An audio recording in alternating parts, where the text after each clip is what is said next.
एक ओंकार सद्गुरु प्रसाद अर्थात निरंकार प्रभु एक ही है और गुरु की कृपा से प्राप्त होता है। दोस्तों, आज प्रस्तुत है जपजी साहब की पौड़ी 26 का हिंदी अर्थ। इस पौड़ी में गुरुजी परमात्मा के अमूल्य गुणों व आकार के बारे में बता रहे हैं। उनका कहना है कि उस परमात्मा के गुणों व उसके आकार यानी वो कितना बड़ा है या उसका अस्तित्व कहाँ कहाँ तक फैला है का अनुमान लगाना नामुमकिन है। आइए विस्तार से इस पौड़ी का अर्थ समझते हैं। ये पौड़ी श्री गुरु ग्रंथ साहब में अंग यानी पेज 5 और 6 पर अंकित है। अमूल्य गुण अमूल्य व्यापार, अमूल्य व्यापारिये अमूल्य भंडार, अमूल्य आवे अमूल्य ले जाए, अमूल्य पाए अमूल्य समाए। गुरुजी कहते हैं कि उस निरंकार प्रभु के गुण अमूल्य हैं और इन गुणों का व्यापार यानी अनुसरण करना भी अमूल्य है। इन अमूल्य गुणों का व्यापार करने से प्राणियों में सद्गुणों के भंडार भर जाते हैं। ऐसे प्राणी जो इस संसार में प्रभु सिमरन के लिए आते हैं अमूल्य हैं और वो यहाँ से अमूल्य गुणों का भंडार ले जाते हैं।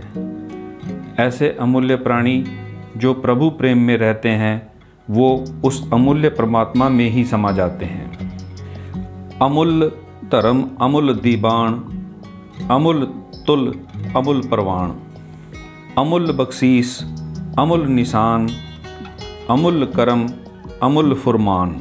गुरुजी कहते हैं कि उस निरंकार प्रभु का धर्म यानी नियम कानून अमूल्य है और उस परमात्मा का दीवान यानी राज दरबार भी अमूल्य है। उसका न्याय करने वाला तराजू भी अमूल्य है, वह उसका न्याय भी अमूल्य है।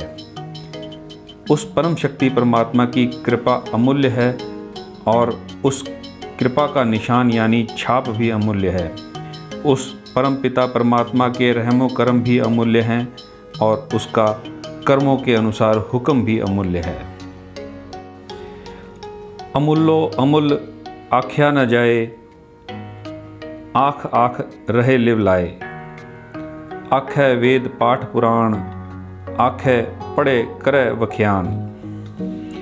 गुरुजी कहते हैं कि उस अमूल्य निरंकार प्रभु के अमूल्य गुणों के बारे में कुछ भी कहा नहीं जा सकता, अर्थात उसके कितने गुण हैं उनका अंदाज़ा लगाना नामुमकिन है।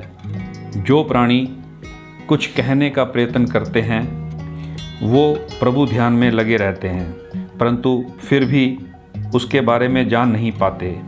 वेदों पुराणों में भी उस अकाल पुरख परमात्मा का गुणगान किया गया है। कई भक्तजन इन वेदों पुराणों को पढ़कर व्याख्या करते हैं परंतु वो भी उस परम शक्ति को ठीक से पहचान नहीं पाते। आखे बर में आखे इंद, आखे गोपी ते गोविंद, आखे ईश्वर आखे सिद्ध, आखे केते कीते बुद्ध। समय समय पर ब्रह्मा और इंद्रदेव ने भी उस अकाल पुरख परमात्मा के अमूल्य गुणों का वर्णन किया है। श्री कृष्ण व उनकी गोपियों ने भी अपने अवतार काल में उस निरंकार प्रभु के बारे में बहुत कुछ कहा है। महादेव शिव व कई सिद्ध पुरुषों ने भी उस परमात्मा की आराधना की है और उसके बारे में बहुत कुछ बताया है। उस परमात्मा द्वारा ही पैदा किए हुए महात्मा बुद्ध सरी के कई महान आत्माओं ने भी उस परम शक्ति के बारे में बहुत कुछ कहा है। आखे दानव आखे देव, आखे सुर नर मुन जन सेव, केते आखे आखण पाहे, केते कह कह उठ उठ जाहे। आगे गुरुजी कहते हैं उस निरंकार प्रभु के बारे में दानवों और देवों ने भी गुणगान किया है।